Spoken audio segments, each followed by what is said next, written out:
$1 million per bed, not per room, not per floor, per bed. That is the construction cost of housing a single prisoner in Halden prison, a facility built inside the pine forests of Norway that has been called both the most humane prison on earth and the most expensive. But here's what nobody actually breaks down on a pure infrastructure and operational basis. Is this prison more expensive to run than a 5-star luxury resort?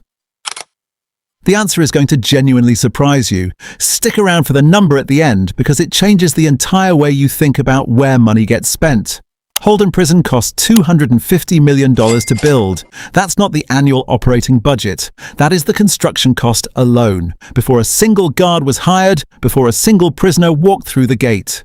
Divided across its maximum capacity of 250 inmates, you're looking at exactly $1 million of capital investment per person housed. For comparison, the Burj Al Arab in Dubai, one of the most expensive hotels ever built, cost roughly $1 million per room to construct. So Halden Prison spent equivalent capital per unit as the world's most iconic luxury hotel. But here's where it gets fascinating, because what you get for that money is completely, wildly different. And on some metrics, the prison is more expensive to operate than the resort. Before we get into it, drop a comment right now. Guess which one costs more per person, per year to keep running, the 5-star resort or the maximum security prison? We'll revisit your answers at the end. The first cost driver is architectural, and it's counterintuitive. Every 5-star luxury resort on Earth is designed around one core financial principle: density. Pack the revenue-generating spaces together, run one central HVAC system, one plumbing trunk line, one electrical grid. Keep your cost per square foot of useful space as low as possible while maximizing the experience. Halden Prison deliberately inverts this model. Its buildings are intentionally scattered across 75 acres of protected forest. There is no central hub, no efficient clustering. The architects specifically designed the campus so that inmates move through natural landscapes between buildings, because the research said exposure to nature reduces aggression and improves rehabilitation outcomes. That's a noble goal. It is also an engineering nightmare. Instead of one localized utility grid, Halden's engineers had to bury a decentralized web of micro-utilities, separate HVAC loops, independent electrical feeds, and redundant plumbing systems, running deep underground to each isolated building cluster.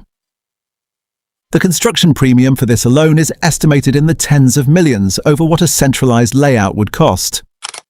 Then there are the materials themselves. A luxury resort invests in aesthetic finishes: premium timber, polished marble, glass facades. Beautiful, expensive, but structurally ordinary. Halden's walls are poured structural concrete wrapped in brick veneer, engineered to last centuries with zero external maintenance. The windows are entirely frame-free, using multi-layered reinforced blast-resistant glass designed to withstand extreme impact while maintaining full thermal insulation. This is where the balance sheet gets brutal. In a luxury hotel, technology investment is consumer-facing. High-speed Wi-Fi, smart lighting, keyless entry, in-room automation, all replaced every few years as trends evolve.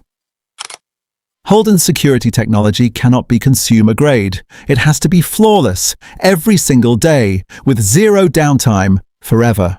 The perimeter wall stands over 24 feet high and runs nearly 5,000 feet in length. Instead of guard towers, the system is monitored by motion sensors, thermal imaging units, and thousands of high-definition cameras operating on a fully air-gapped internal network. Every door lock is tied to a centralized control system. If the power goes down, every door defaults to locked. The entire facility enters automatic lockdown. Maintaining that level of infrastructure, hardware, IT systems, redundancy, security staff, costs millions annually, and it never gets cheaper. Now let's talk about the part of this comparison that almost nobody covers: the supply chain. A 5-star resort has variable costs. Occupancy goes up in summer, costs go up. Occupancy drops, costs go down. The system is flexible. Halden Prison has no variable costs. Occupancy is near 100% year-round. Every meal, every medical check, every service must be delivered regardless of cost efficiency. And because inmates cannot leave, Halden functions like a self-contained city, complete with medical clinics, classrooms, workshops, and vocational facilities. Every single item entering the facility must be screened and cleared. Food, tools, medical equipment, everything. That security layer adds a structural cost no hotel ever faces. So here is the final comparison. A 5-star resort costs roughly $2,000 to $3,000 per guest per night to operate, but revenue offsets that cost. Halden Prison costs approximately $93,000 per inmate per year to operate, about $255 per day. Lower than a luxury hotel night cost, but with no revenue recovery, except here's the real twist. The global recidivism rate sits around 70%. In Norway, it is closer to 20%. That means most people who go through Halden do not return to prison. They re-enter society and stop generating future incarceration costs. When you calculate long-term system costs, the expensive prison becomes the cheaper system. Because treating rehabilitation as infrastructure, not punishment, changes everything.